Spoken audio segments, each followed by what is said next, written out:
Если говорить, например, опять же, той же самой цитаты из Корана, мы, говорит Господь миров, тебя, обращаясь к пророку Мухаммаду, не спаслали для миров в качестве божественной милости.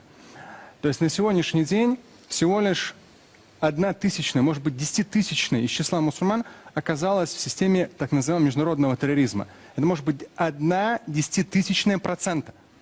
Но эту тему, исламский терроризм, эти ребята, сколько им было, 18-20 лет? Они, кстати, родились во Франции или нет? Французы они. Они французы. Они родились во Франции. То есть здесь очень важный нюанс, который никто не учитывает. Постоянно обобщают. Мусульмане, мусульмане, мусульмане. Это очень маленький процент, раз. Во-вторых, в большинстве случаев пополняют ряды террористических различного рода группировок, которые, опять же, очень хорошо финансируются, в первую очередь, все-таки Западом, в своих интересах экономических, политических, пополняют молодые. И их ни в мечетях, ни в семьях никогда этому не учили. Посмотрите, 14 с лишним веков ислама. Такого понятия, как терроризм, оно начало появляться только после Афганистана, между Америкой и Советским Союзом, когда все это происходило. В исламе такого не было. С точки зрения, то есть самое большое оскорбление для мусульман есть то, что вот эту всю грязь, может быть даже, да, мусульмане 1,5 миллиарда почти отвечают как бы за этот 0,0 там, 0,001% из их числа, но в большинстве своем это люди, которых воспитало сегодняшнее телевидение, французское в том числе, где постоянно говорилось исламский терроризм. У них уже с учетом нейронных путей в голове, что это именно исламский, что это часть нашей религии. Но, я вам говорю, мне самому 41 год, и я сам по национальности татарин. 27 лет я религиозно практикующий.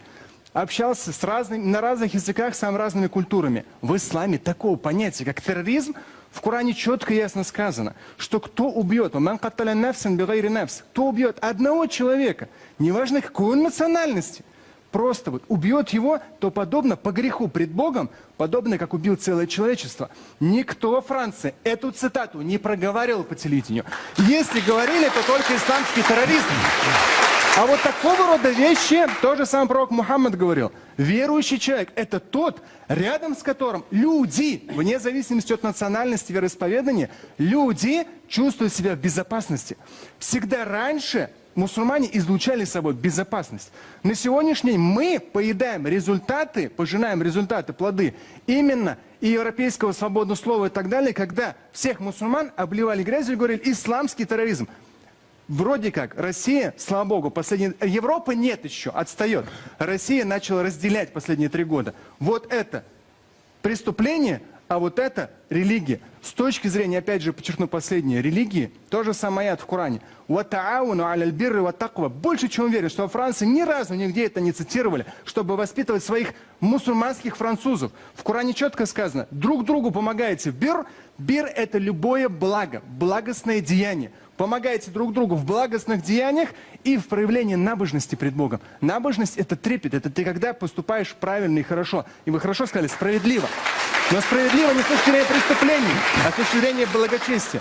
И дальше идет в аяте. Но никогда не помогайте друг другу, в Коране говорится, никогда не помогайте друг другу в вражде и грехе.